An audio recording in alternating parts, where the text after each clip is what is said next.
What's going on, people? How are we doing? I'm recording this the day before I actually set out and do this journey, but I just wanted to kind of do a little intro.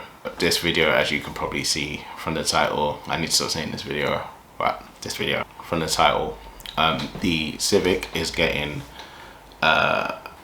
rear bushes, poly PowerFlex rear bushes, and also engine inserts done on the car.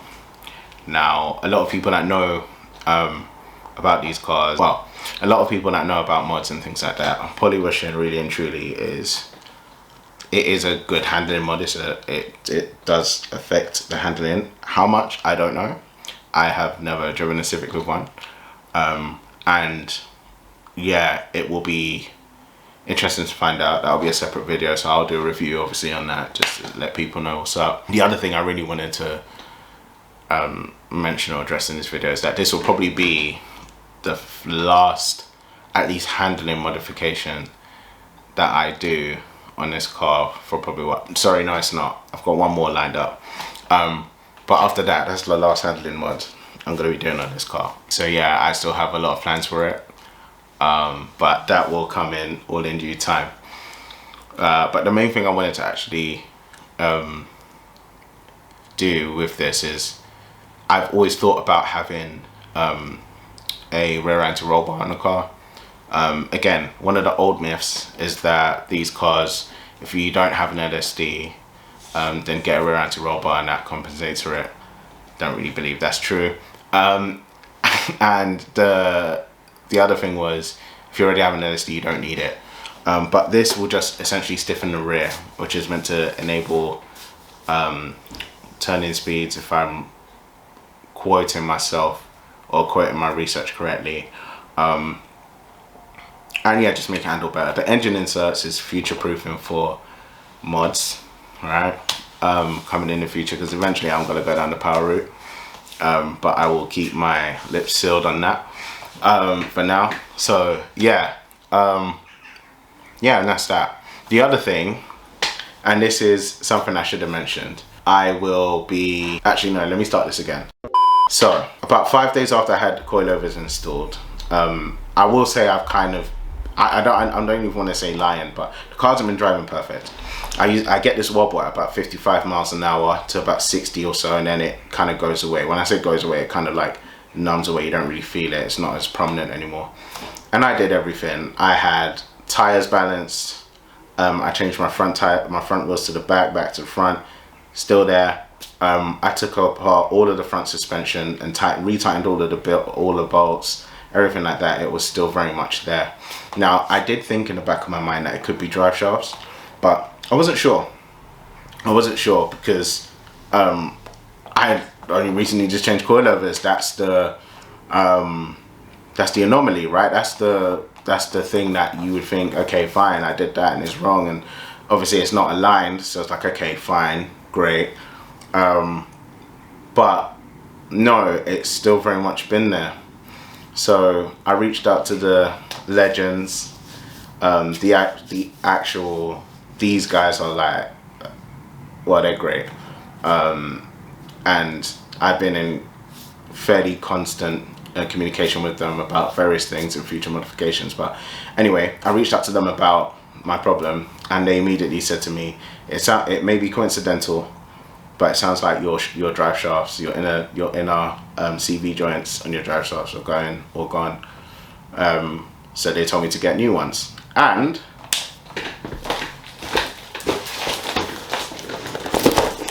I got them. J&R drive shafts to be fitted. So yeah, they were only £121 for both. Yeah, that's that. I actually didn't even mention the legends who I'm talking about. Honda HQ, for those that don't know.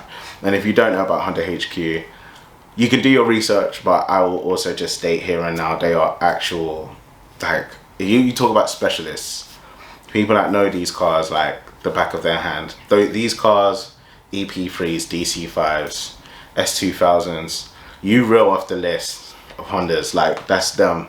And I don't even think it's just Hondas, but I'm just gonna say that because it's Honda HQ, right? But yeah, I will be making my 2-hour journey there and 2 hours back gives me enough time to take in the car before the bushes and also take in the car after the inserts and the bushes. Yeah, so watch this space. The other thing I was gonna say as well, and the one thing I wanted to address, and I was gonna leave it into the review, but since I'm here talking to the camera already, I might as well just tell you.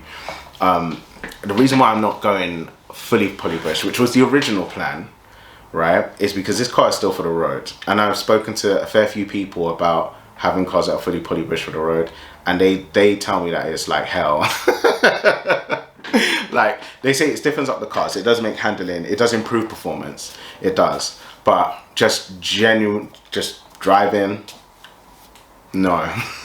If you're on track, yes, of course, but not for the road. So that's why I picked just the rear beam to be polybushed, and that's why that is only a service, really, I imagine, because for road cars it's enough. And I've already got coilovers on as well, and I'll be having the engine inserts done. So yeah, enough talking. You will meet me at the garage now. So yeah.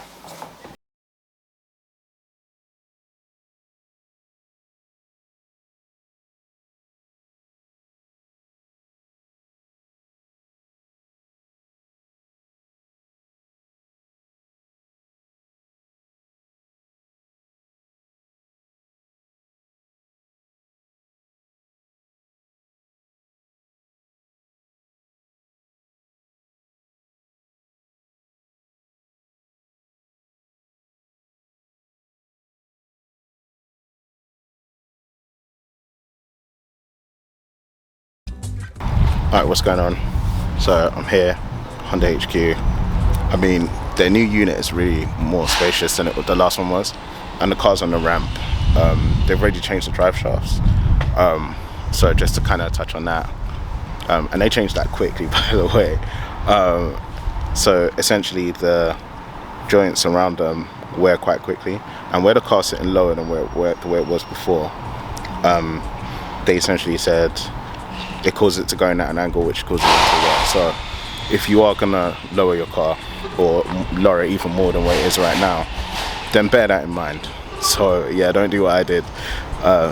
Be ready to change drive shafts. But yeah, the new ones are in, and now they're gonna start working on the inserts and the rear bushes. So yeah, catch you.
Okay, people.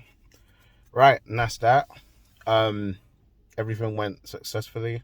There wasn't any red flags or any red herrings or anything like that, so that's cool. So yeah, and again, the guys looked after me. £220, and that was for the Powerflex rear bushes, and the J&R drive shafts, and also the Polybush engine mount inserts just to fit. Perfect. Now, I've only just moved from their new unit just to park up quickly here before I set off on my 2-hour journey home. And I can already tell you the engine inserts are giving me vibrations through the steering wheel. It's just starting to get used to. It's not anything like solid and bad. And like I said in the beginning of this video, I'm future-proofing the car for my power upgrades, whatever it is I choose to do. Haven't decided yet, but even that will be in future videos to come for sure. But yeah, like, they're awesome. I keep saying it, like, they're great. They're honestly so great and so nice, and both of their cars are real nice, which you'll see in the videos. So yeah, and with that being said, thank you for watching. Subscribe for more content. Like I said, I've got more coming in the future. And yeah, take it easy, and